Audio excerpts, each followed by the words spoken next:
Ya en el siglo XVII antes de Cristo teníamos el concepto de ecuación, trabajada desde la geometría y más adelante desde la aritmética. Solo en el siglo XVI,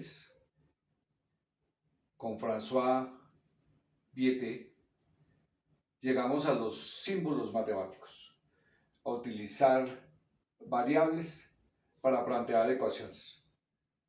Y de esa manera entonces Viete resuelve ecuaciones de primer grado, segundo grado y tercer grado.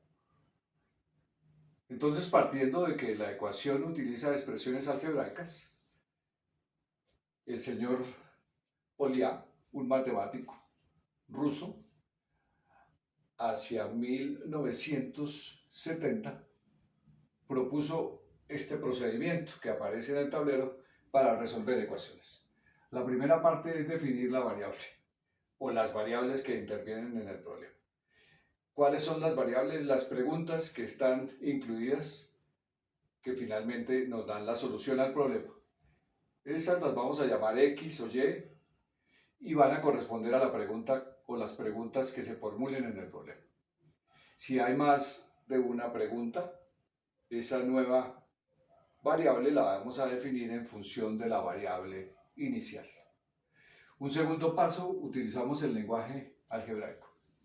Entonces, escribimos la información que haya en el problema utilizando expresiones algebraicas y en la misma medida definimos las variables como se propone en la primera parte utilizando expresiones de suma, resta, multiplicación, división, potencia, dependiendo de la pregunta que se formule en el problema. Luego planteamos la solución. Una vez establecidas las relaciones entre las variables, construimos una ecuación que nos permita plantear la solución del problema. Y finalmente llegamos a la respuesta del problema, que es determinar el valor de x. Igualmente se puede comprobar, una vez que se haya determinado el valor de x, devolverse y mirar si es la solución que corresponde al problema que se estaba resolviendo. Aquí tenemos entonces un ejemplo. Se tiene un lote rectangular rodeado por una cerca de 200 metros. Si su área es de 2.400 metros cuadrados, ¿cuáles son sus dimensiones? Entonces, la primera parte, si seguimos los pasos de Poliá, serían las variables. Las variables corresponden a las preguntas. Aquí tenemos cuáles son sus dimensiones. Entonces, tendríamos dos preguntas que corresponden a un rectángulo, que serían la base y la altura, o el largo y el ancho. Entonces, una primera pregunta podría ser, ¿cuál es el ancho?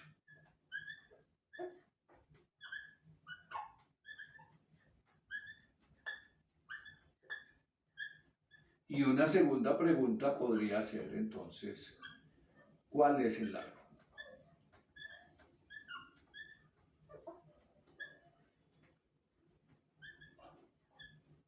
Entonces, de esta manera, tenemos las preguntas formuladas y ahora, utilizando el lenguaje algebraico, vamos a definir esas preguntas como las variables. Entonces, voy a comenzar por decir que el ancho es x.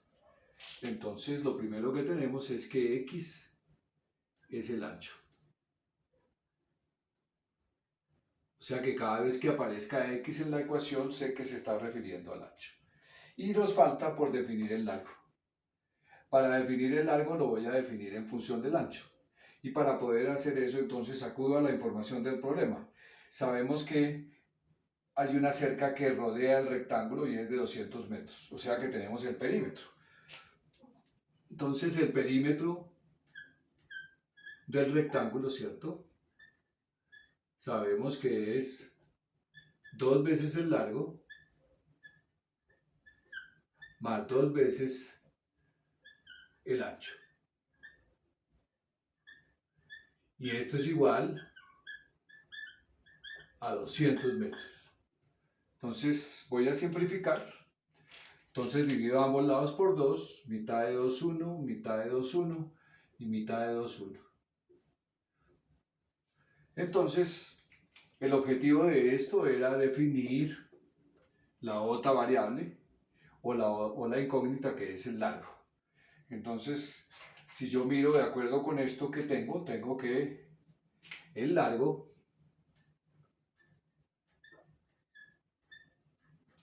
va a ser igual a 100 metros, que está al lado derecho de la ecuación, menos el ancho. Es decir, que nuestra ecuación sería largo igual a 100 metros menos el ancho. Pero el ancho ya lo tenemos definido aquí, que es x. Entonces ya tengo mis dos ecuaciones que hacen referencia a la definición de las variables. Que x es igual al ancho y que el largo es igual a 100 metros menos x. Entonces, definidas las variables con estas ecuaciones, voy a construir la ecuación. ¿Qué otra información tengo en el problema? Que el área es de 2.400 metros cuadrados. Entonces sabemos que el área de un rectángulo es base por altura y en nuestro caso sería entonces largo por ancho. Entonces, ¿qué tenemos? Que el área es de 2.400 metros cuadrados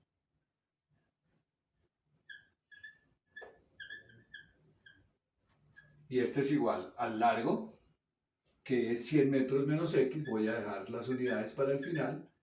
100, bueno, 100 metros menos x por el ancho, que es x. Resolviendo el paréntesis nos queda que 2.400 metros cuadrados va a ser igual a 100x menos x por x, x al cuadrado.